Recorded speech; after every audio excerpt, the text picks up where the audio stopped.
নিজের বোন আর ননদের মধ্যে পার্থক্য কতটা এই ভিডিওটা সম্পূর্ণ দেখেন, তাহলেই বুঝতে পারবেন। শিক্ষামূলক একটা ভিডিও। ভাইয়া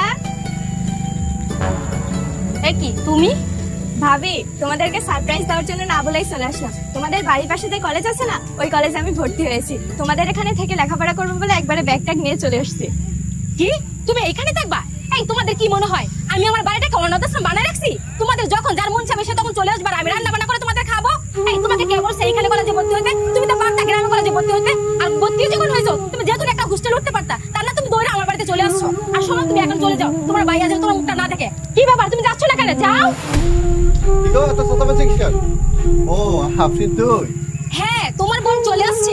আমি বাসাটাকে এতিমখানা বানায় রাখছি না, যার যখন মন চাবে সে আমার বাসায় চলে আসবে, আর আমি এক দাসী তাদেরকে রান্না বান্না করে খাবো। দেখো, আমি কাউকে রান্না বান্না করে খাওয়াতে পারবো না। তোমার বোনকে বলে চলে যেতে। কি রে, তুই আমার না জানে এখানে আইছিস কেন? তুই আমার বাড়ির পাশের কলেজে চান্স পাইছিস, ভালো কথা। হোস্টেল থাকবি, টাকা পয়সা লাগলে আমি দিতাম। আমাদের সুখ তো সহ্য হয় না, না? তুই কি ভাবছিলি আমাদের বাড়িতে থাকবি, তোর ভাবি তোরে রান্না বাড়া করে খাওয়াইবো, আর তুই টক টকতে গেলে খাবি না? আমার বউ তোরে রান্না বাড়া করে খাওয়াতে পারবো না। তুই এখনই হোস্টেলে চলে যা, টাকা পয়সা লাগলে আমি দেবো। শোনো, আমার কষ্টগুলো না তুমি ছাড়া কেউ বুঝে না। এই যে তোমার বোন এখানে কেন আসছে জানো? এই যে আমরা সুখী আছি না, ওইটা ওরও সহ্য হচ্ছে না, ওর মারও সহ্য হচ্ছে না। এর জন্য তার পাশে কলেজে ভর্তি হয়েছে আমাদেরকে জ্বালানোর জন্য। তোমার বোন যদি এখানে থাকে না, আমি থাকবো না। এখনই তোমার বোনকে তাড়াই দাও। কে তুই দাঁড়ায় আছিস কেন? যা বলছি যা। এই দাঁড়া, একটা মিনিট দাঁড়া, একটা মিনিট। আরে তুমি আবার কোথায় যাচ্ছ?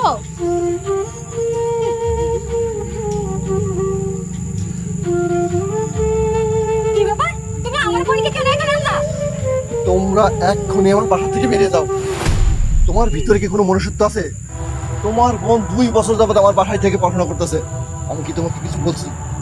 আমার বোন আমার বাসায় থেকে পড়াশোনা করতে আসছে, তোমার এত জরুরি কোথা থেকে আসছে?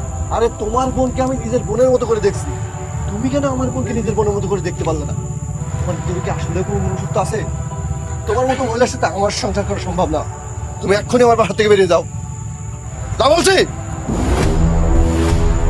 পরাণ, তুমি আমাকে ক্ষমা করে দাও। আমি অনেক বড় ভুল করে ফেলছি। আমি আর কখনো এরকম ভুল করবো না। তোমার বোনকে আমি আমার নিজের বোনের মতো মনে করবো। তারপরে তুমি আমার বাড়ি থেকে তাড়া দিও না, প্লিজ। আমার ক্ষমা করে দাও পরাণ। ভাইয়া তুমি ভাবিকে ক্ষমা করে দাও। তোর ভাবির কোনো ক্ষমা নাই। ওঠ, ওঠ বলছি। আমার ফ্যামিলিকে যারা অবহেলা করে, আমার কাছে তাদের কোনো ক্ষমা নাই। তুই এক্ষুনি আমার বাড়ি থেকে বেরিয়ে যা, যা বলছি। আই বোন।